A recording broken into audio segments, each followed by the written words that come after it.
Okay, so now I'm going to try to explain some of my summary notes for you.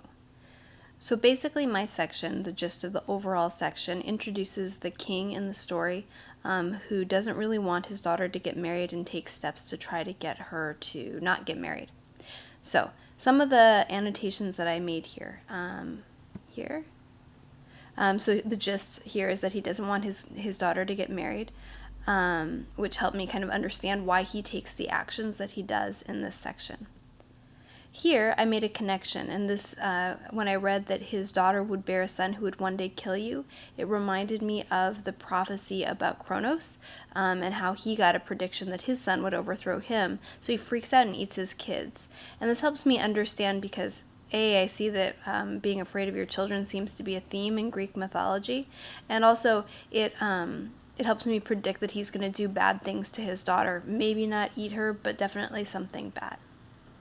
And that frames my reading for what comes later. Here, I had a problem with understanding, and this was just kind of a vocabulary level problem, but in this, when I read this sentence, the auguries of the Pythoness are supposed to be immutable, I didn't know almost half the words in that sentence, and so I felt like I couldn't even guess what it means because there's so many I didn't know that I got pretty confused. So my fix-up strategy here was that I'm trying to read on and see if I can get the gist of the paragraph anyway. And it turned out that that was probably a good strategy. I got, by the end here, that he decides that he's going to not kill his daughter, which was kind of my prediction before. So it was a good idea for me to read on. Later, it says here that when I read that he put the beautiful young girl in a brass tower, it reminded me of Rapunzel in Tangled or in the fairy tale, and that helps me make the prediction that somebody would come rescue her. I feel like all the princesses I know who are locked up tend not to stay locked up, so that helps me anticipate what's going to come next. This was a challenging paragraph for me because there was so much description, and I tend to get bored on description. So I added this visualization of the tower and the sentry and the dog who says "rar," and Danae is stuck in this little skinny window and has no way out. I had another problem with understanding here. It says that Acrisius locked his daughter away, and so murderous was his temper in those days that no one dared ask him what had become of the girl. So I was confused there because I just didn't quite get, it's weird that a king could lock up his princess daughter and nobody would ask where she went, so I was confused about that.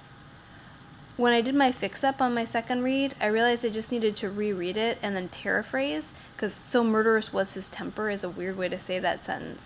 When I paraphrase it, it was like his temper is murderous, which I guess means that if he had his temper go up at you, if he got angry at you, then he might murder you. So I guess I wouldn't ask that king either. So that helped me understand how the king could get away with such a cruel thing for his daughter. Much later in the story, here's another image of everything glittering, but there was another visualization I had where it was in the nighttime and it says the tower was only a splinter of light, but it seemed to glow more and more hotly until it hurt his eyes.